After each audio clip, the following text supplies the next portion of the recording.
जी। गुरुजी मैं सिक्किम से आई हूँ, अकेले आई हूँ। सिक्किम, बताओ। गुरुजी सुबह तो मैंने दीक्षा ले लिया, आपसे मैं 17 से जुड़ी हूँ और मैं आपके कथा सुनते सुनते मेरा जॉब भी हो गई गुरुजी। हाँ, मेरा बच्चे का आशीर्वाद दे दीजिए गुरुजी। और गुरुजी दूसरा पूछना है मुझे, सिक्किम वाला ना बोलते रहते ऐसा नहीं होता, ढूंगी बाबा होता है, आप क्या बोलना चाहते हैं गुरुजी सिक्किम वाला को?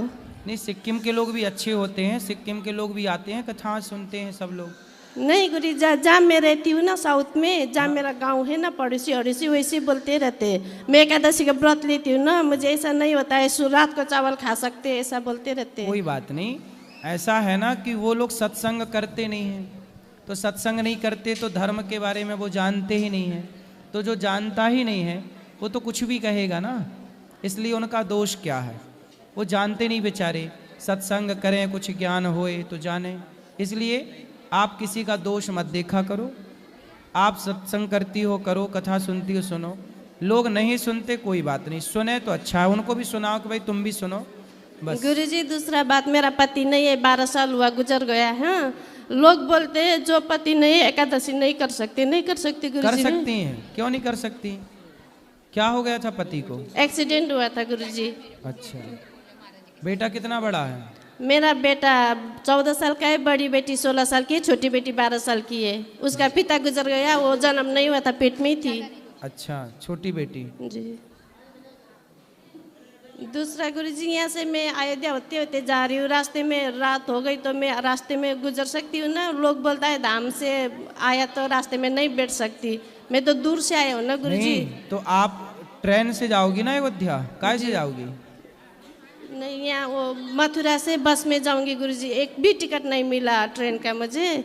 तो फिर बस से भी जाना, तो ऐसे जाना कि डायरेक्ट बस होगी ना वहाँ अयोध्या जाने की यहाँ से। जी। तो फिर बस में बैठना सीधे वहाँ उतारेगी, या ट्रेन में बैठना तो वहाँ उतरना सीधा। अयोध्या से गुरुजी दर्शन होके फिर मुझे पटना जाना पड़ेगा, वहाँ रुकना पड़ेगा सब गुरुजी, फिर सिलगुड़ी जाके भी रुकना कहीं भी पड़ता है। रुकना, सुरक्षित जगह पे रुकना, होटल धर्मशालाओं पे रुकना, ठीक है?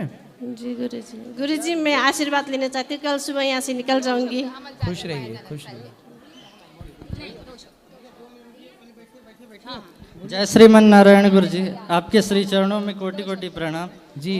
गुरुजी। मेरे 3 प्रश्न हैं। मेरा पहला प्रश्न यह है कि सामान्य नाम जप और गुरु मंत्र जाप में क्या अंतर है?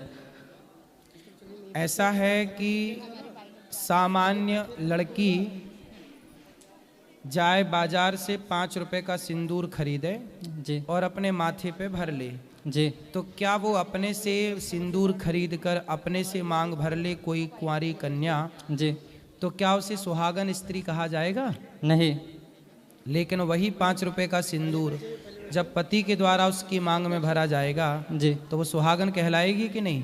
हाँ, कहलाएगी। हाँ जी। वही है जी। अपने से जपा गया मंत्र वैसा ही है जैसे एक लड़की अपने से मांग भर ले तो जी। उसका कोई मतलब नहीं। जी गुरुजी। और पति के द्वारा वही सिंदूर दिया जाए तो उसका अर्थ है। उसी तरह अपने से जपा गया मंत्र जी। उसका कोई विशेष अर्थ नहीं है, पर जब गुरु से दिया जाए मंत्र तो वही है गुरु परंपरा, उसी का फल कई गुना है। जी। इसलिए गुरु मंत्र गुरु से ही प्राप्त हो तब जपने का विधान है। ऐसे तो फिर ठीक है, भगवान का नाम तो कैसे भी जपो, नाम जपत मंगल दिशि दसहूं, नाम तो कल्याण करता ही है, लेकिन फिर भी गुरु परंपरा से मिला हुआ वो कई गुना श्रेष्ठ है। मेरा दूसरा प्रश्न है कि जब गुरु मंत्र पूर्ण हो जाए तो क्या अंतिम में इंद्र का नाम बोला जा सकता है?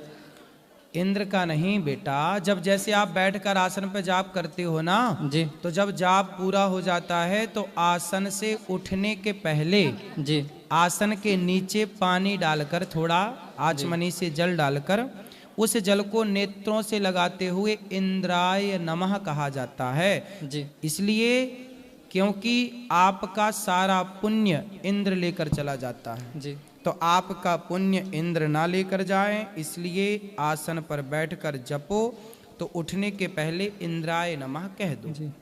मेरा तीसरा प्रश्न ये है कि क्या एकादशी के दिन चिड़ियों और चींटियों को दाना दिया जा सकता है? हाँ, दिया जा सकता है। जी। कोई पाप तो नहीं लगेगा? नहीं, पाप क्यों लगेगा? जी। जय श्रीमन नारायण। जय श्रीमन नारायण।